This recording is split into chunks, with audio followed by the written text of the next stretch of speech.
Greetings, greetings, greetings, greetings, greetings.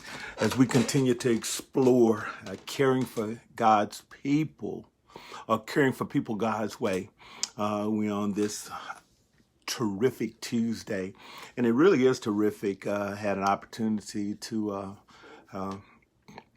get out for a little while and had to go up to the VA hospital and take some x-rays and stuff, and all is well. It's just one of those procedures that my primary care physician requires that I do.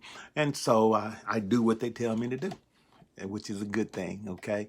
And tomorrow we're going to take the kids to Jurassic Park. So we're going to take them to Jurassic Park, and we're going to see some things at Jurassic Park, and we're excited about it. Hey, Elder. And so we're excited. We're excited about everything that's going on, and I'm extremely excited. I'm certainly hoping that you're taking notes and enjoying what we've gone through. We've been over this book, Caring for People God's Way, over the past 2 days or 3 days now.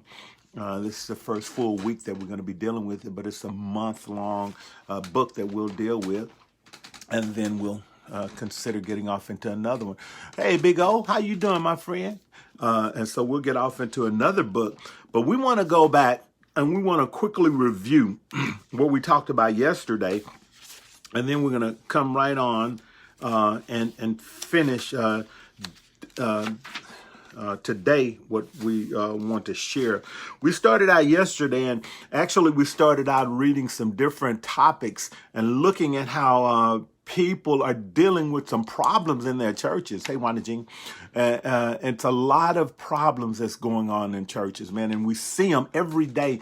People are dealing with their personal issues. People are dealing with issues that are dealing with their children. You know, mental health problems all throughout the nation going on. Cha-cha, Marco.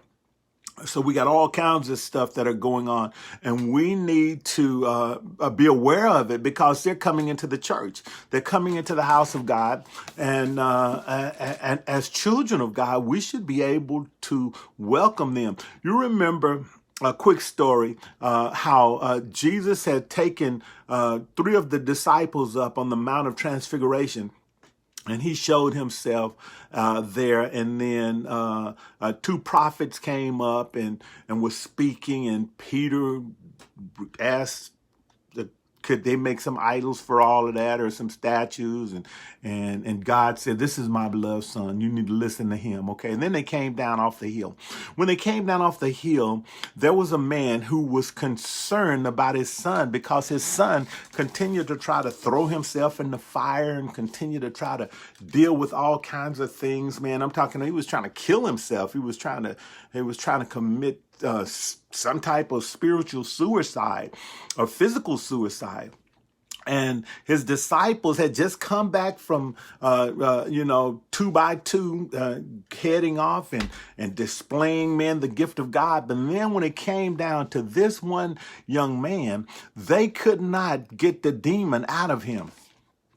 So the father ran over to Jesus and said, I brought my son to your disciples. They couldn't do nothing with him. But what about you? What about you? And Jesus went on and cast the demon out. He tried to speak, the demon did. And he just cast the demon out of the boy, and the demon left, and the boy was okay. Later on, the disciples came to him and said, Master, why couldn't we do that? Now, we've just come back from this victorious tour that we just had. We had this victorious tour, and we were casting out demons and everything in your name, and now we couldn't do it in this situation. And he told them, he said, this type comes from much fasting and prayer. This type comes from much fasting and prayer. What you went out to, man, you could handle it with what you have.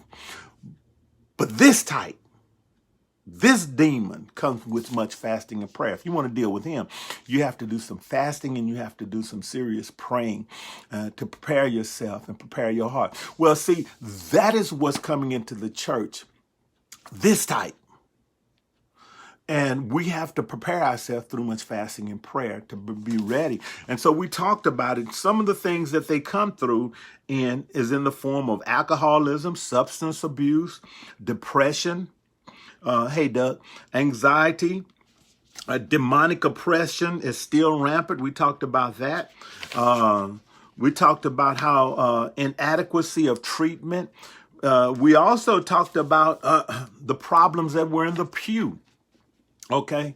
Hey, Pastor Thompson, the problem that's in the pews. And we looked at the critical situation that's going on, how, and the crisis of leadership, where there was a widespread problems in the Catholic Church, but not only in the Catholic Church, but in the Protestant church as well, where we shared that nearly 6,000 Southern Baptist pastors leave the ministry prematurely every year. 6,000 pastors who said that they've been, quote unquote, called by God.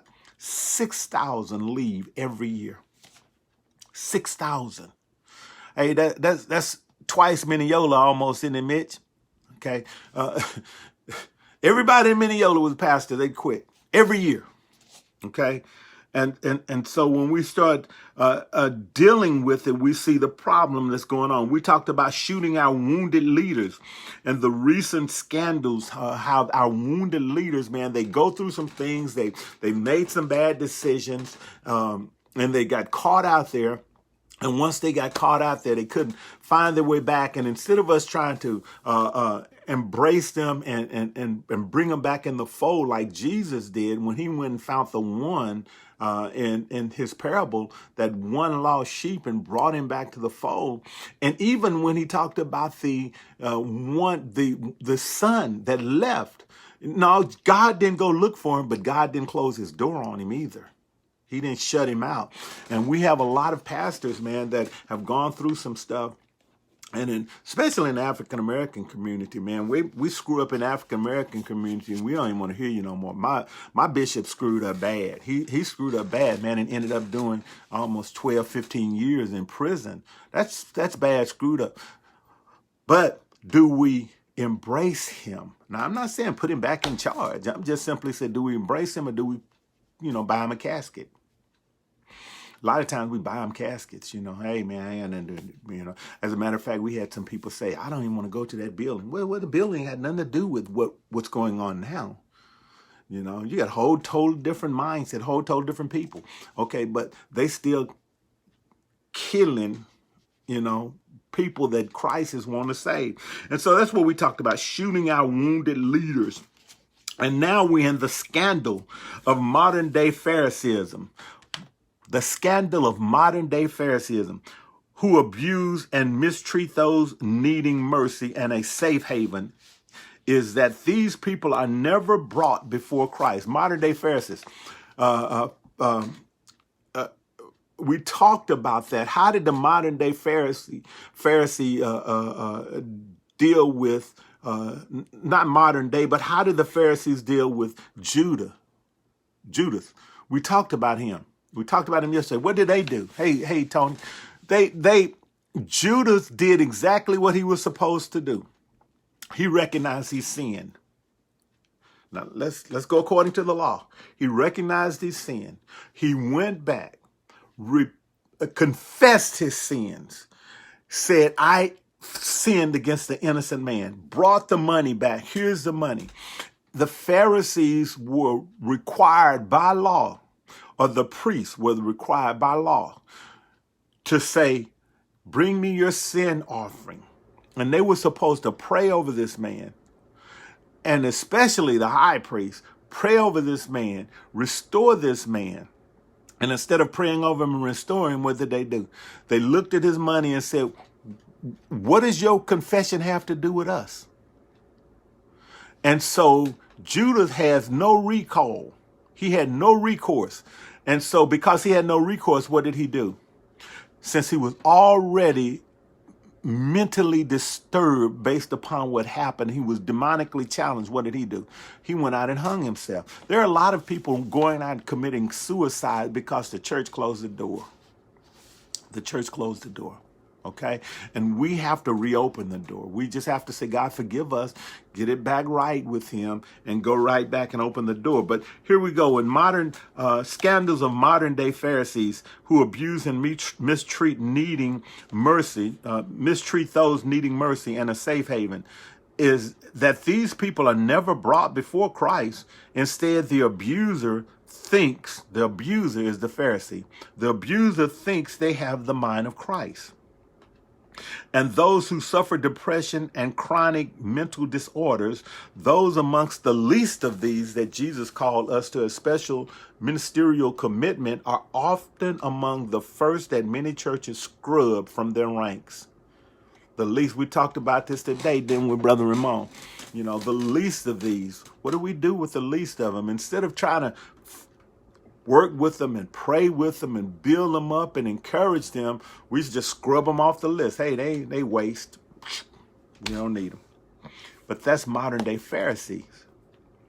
All right. Think about this being normative in American church. The mentality and emotionally disabled are often too embarrassing and unrepresentative of the bright and shiny Christians the church want to show off to the world. We want to show our best off. We want to rub shoulders and hobnob with the best. At least those we call the best. And everybody else, we push them to the side. Get back. Get back. I remember a story. I'm going to tell you this little joke. Pastor Thompson, I think you remember, and some of y'all may have heard it before. This little boy was standing at a train station, and it was real cold, real cold. And he was standing up by this wood-burning fireplace, and he was standing there, man, warming himself, and the train stopped. And the preachers were coming from a conference, and they came in, and they said, get back, let the preachers get by the fire. Another load of preachers got off the train. The little boy got pushed back from the fire. Get back, let the preachers get close to the fire. And boy got pushed back a little bit further. Another load came off. Get back, let the preachers get close to the fire. The boy in the middle of the floor, and then the preachers started telling stories about what they had been, where they had been, what they had done, the size of their congregation, the size of their house, you know, all the things that they get in, their tithes, their offering. They begin to exchange stories. And then one of the preachers happened to look and see the little boy in the center of the floor. He said, you know what? We've been telling all our stories. Let's hear what this little boy has to say. Little boy, come here and tell us where you've been and what stories you have. And the little boy looked at all the preachers and said, I've been to hell and back. They said, whoa, wait a minute, hold up. You've been to hell and back? Yeah, I've been to hell and back. And so one of the preachers said, well, okay, if you've been to hell and back, tell me what hell is like. He said, it's just like here. You can't get to the fire for the damn preachers. That's what's going on. See, whole bunch of preachers in hell right now. Pharisees, because they pushing the people who really need Jesus back when they should be drawing them close. See, that little boy had it right. I know it's a little humorous story, but the little boy had it. You can't get to the fire for the damn preachers all around.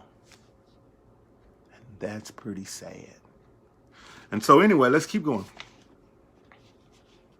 Hopefully I didn't offend anybody with what I just said, but understand the moral of the story. The mentality and emotionally disabled are often too embarrassing. We just talked about. It says, no wonder Jesus wept. No wonder the scandal of the church shooting is wounded keeps growing. And no wonder there will be many expressions of shock and disbelief on Judgment Day when many will hear the Lord say, depart from me, for I never knew you. Wow. However, it is also true that even some Pharisees and legalists in the modern church can be persuaded to provide care, even if it is condescending care. to the most needy and chronic sufferers. More and more people are understanding that many mental emotional disorders are serious issues like cancer and diabetes. They're serious. They understand the influence and mutual reinforcement of mental illness with poverty, illiteracy, family chaos, child abuse, drug abuse, and the likes. And some people even understand the cyclical and repetitive nature of depression and various disorders that were once thought to be solely products of sin or character defects. But a pastor, a Christian leader, is expected to overcome trouble, even if that trouble arises through no fault of his own. A leader may suffer as many other mere mortals, but fault is attached if he does not overcome it or carry through it with grace and aplomb. A-P-L-O-M-B. That's your big word for today. Aplomb. What that means is self-confidence or assurance. They must overcome it with self-confidence or assurance, especially when it's in a demanding situation. A demanding situation. I remember a pastor, a leading pastor, a very prominent pastor in Florida, had some problems, had tremendous issues, and his wife was standing right next to him, and she said, "Honey, this pressure is on you. Please, just step aside for a little while. Just step aside and rest." And he did, and he started getting better. And then one of the deacons came to him and said, this is a true story, y'all. One of the deacons came to him and said, "Hey, look, we need you back in the church. The money's going down. The membership is going down. We need you back in the church." And he said, I really need the rest. He said, "No, we understand that, and we'll do everything we can to give you as much time off as you need, but right now we need you back." His wife looked at him and said, "Honey, we really need you to stay here and get better." And the deacon looked at the wife and heard what she said, and then he went back to the pastor and said, "Pastor, we need you." And the pastor said, "I'll be there Sunday." And then the deacon went over to the wife and said, "Hey, you don't have to come. We don't need you. We need him." Well, he went back to church, and the numbers went back up again, and the offering went back up again. But the mental depression and instability in his life caused this guy to commit suicide. He couldn't take it. He broke. But before he broke, he said, because him and his wife split up and everything, very prominent pastor in Florida. But before he broke, he said, "I should have listened to the instructions of my wife." He broke. And God had sent him a helpmeet suitable. All right. And so we have people that are breaking and breaking hard, living in a hard-hearted age. We cannot escape the truth that we live in a cold and hard-hearted age without dedication, spiritual fullness, good health, good training, perseverance, and on occasion a willingness to suffer with those one serves. Helping ministry does not work all that well. Even with these things in place, it does not always work consistently, for there is one thing that must infuse and flow from the servant in order for counseling to be redemptive. That is the caring love of Christ, a love that must transcend the best love we can muster by ourselves. See, we try to put our love in, that's fine. That's fine. But our love is not Christ's love. And our love is not sufficient enough to be able to pull some people out of the pit, out of the mar, out of the situation they're in. This comes by much fasting and prayer. And so consequently, we have pastors that are not prepared. We have laymen and leaders that are not prepared to deal with some of the things that are coming in the church. But we can get ready. And this is a start, what we're doing right now. We're reading over some things. We're seeing some things that we need to deal with. And then once we see these things and we understand we have to deal with them, then we can create a plan to be able to deal with them. Let's stop for a second from this. And wait a minute, no, I'm not. I'm gonna read. Just keep going, and then I'll stop in just a second. It says Charles Colson and the TV interviewer. Years ago, in one of his columns for Christianity Today, Charles Colson tells the poignant story of an interview on PBS that demonstrates the power of caring, sacrificial love, and pointing out the limits of our best effort to reform culture through political activism and persuasive argument. Colson asserts that there is only one way people will genuinely hear the gospel message. Listen to this. There's only one way people will genuinely hear the gospel message: by observing how the church itself lives. They can't hear the gospel if they don't see it in the church being lived out, is what he's saying.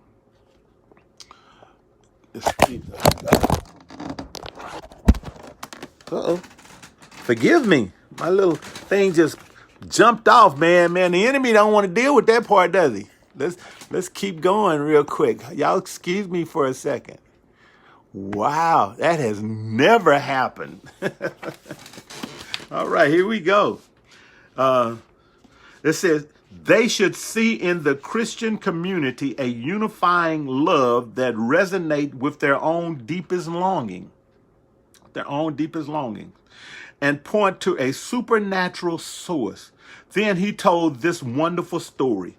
The interview had an aggressive manner and a hard expression under layers of makeup and mascara. The interviewer did. How can you be so sure about your faith? She challenged me. This interviewer asked him. I answered by telling her a story of my time behind bars after Watergate. This is the Colson that was with Watergate, right? When several Christian men stunned me with a quality of love I had never known before. I never forgot that day because one of them, Al Curry, called to say, Chuck, because of your family problems, I'm going to ask the president if you can go home. Now, we talking about, he didn't went to the president after Watergate, right? I'm going to ask the president if you can go home while I serve the rest of your prison term. I gasped in disbelief. At the time, Al was the 6th ranking Republican in the House, one of the most respected public figures in Washington, yet he was willing to jeopardize it all out of love for me. It was a powerful witness that Jesus was real, that a believer would lay down his life for another.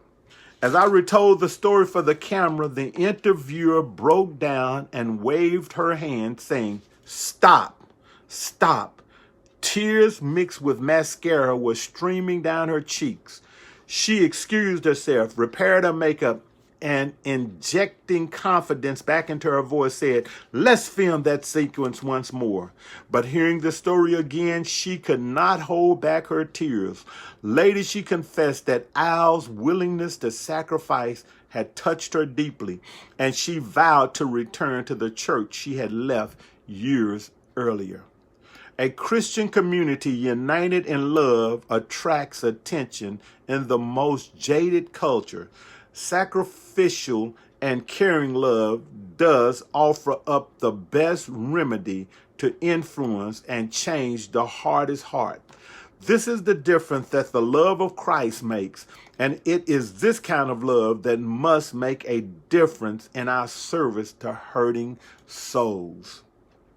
When the love of Christ is truly shown, the Spirit of God infuses it with power that changes lives. What a fantastic testimony when this man said that he would give his life in place of his friend's life so that his friends could go back and take care of his family. I'll take your place.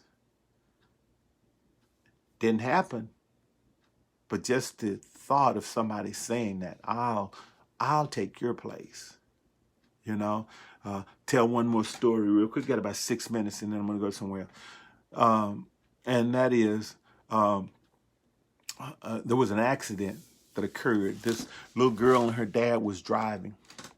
And when they were driving, the car flipped over. The dad was thrown out of the car and was dying, lost a lot of blood. And he had a rare blood type. And so it wasn't just easy for them to do a blood transfusion on him because the blood type was rare. So they finally checked and found the daughter had his blood type.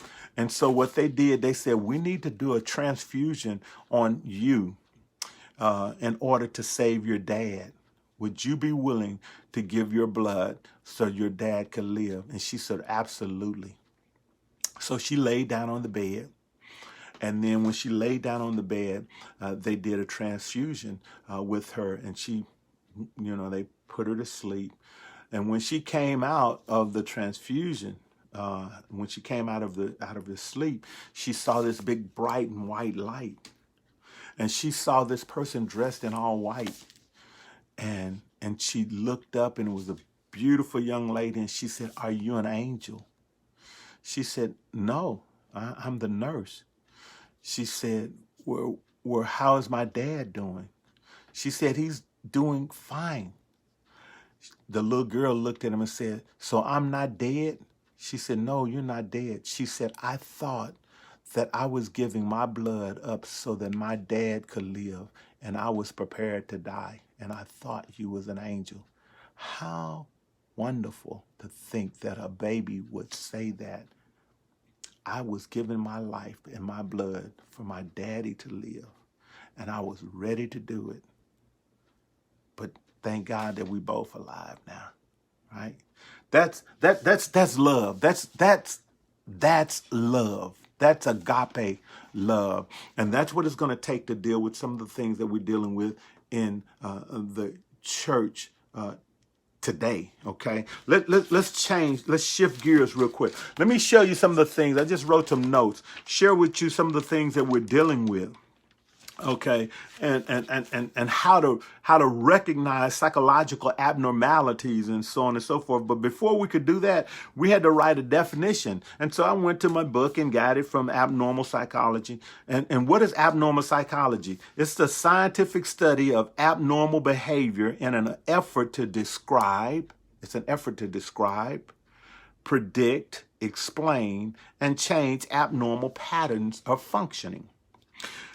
We must understand the norm or normal standards. Now, why do we need to understand the norms? Because psychological abnormality take place within society. And society is what we get people for church, right? Okay, let's listen to what it says. So when you're dealing with society, you have to deal with norms. N-O-R-M-S, norms. A society stated and unstated rules for proper conduct. That's what a norm is. A norm is society stated and unstated rules for proper conduct. All right. We must identify the culture from which we are operating. Why? Because culture, definition of culture, a people's common history, values, institutions, habits, skills, technology, and arts. Those are cultures, a people's common history, values, institution, habits, skills, technology, and arts. Now, norm. The church at one time was the pattern for the norm in most communities. The church was. However, today, culture has shifted and have continued to change common history, which is being redefined along with values, institution, habits, skills, etc. So you have norms that used to be identified by what? The church has now been infused with a different culture which has shifted. Okay, and that shift has caused a change to occur within a common history. There is no such thing as a common history anymore. Because why? It's constantly changing. It's even changing today with COVID. All right. And so it is being redefined along with its values, institution, habits, skills, etc. Abnormalities. When dealing with abnormalities, there are 4 D's. D as in David. 4 D's that are recognized as common features when you see it and as it come off into the church. We're going to deal with this part tomorrow, okay? But let's look at the 4 D's. I'll at least give them to you. 1 is defiance. 1 is defiance. 2 is distress. 2 is distress. Defiance, distress. 3 is dysfunction. Dysfunction, defiance, distress, dysfunction. And 4 is danger. When dealing with abnormalities, generally these 4 D's appear in one fashion or another. It's either through defiance, distress, dysfunction, or danger.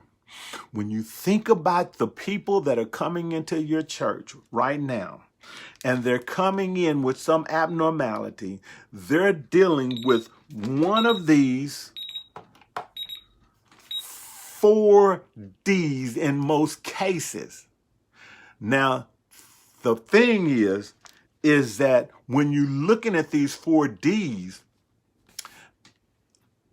it depends on what cultural window you're looking from and whose norm you're looking from. Okay? Because what's norm in one community may be abnormal in another community. It's not normal for people to lay up on the roof of an apartment building in the middle of the summer, in the heat of the day. It's not normal for that to happen waving American flags, unless you are one of the people that was crying for help and saying, "Save me," after Katrina hit New Orleans. Depends on how we look at it. So we got a lot to go through. We got a whole lot. We're just getting started. So we praise God. Whose eyes are you looking through? Are you looking through Christ's eyes? Are you looking through the eyes of that little boy who just got pushed all the way from the fire? Are you looking at it from the eyes of the people that are on the roof? Are you looking at the little girl's eyes? Are you looking at it through the little girl's eyes who said, "I'm willing to give my life for my daddy"? Whose eyes are you looking through? And that's what we want to deal with, because we want to learn how to care for people God's way. Hey, God bless you. Hey, I'm going to ask every one of y'all, please share this video.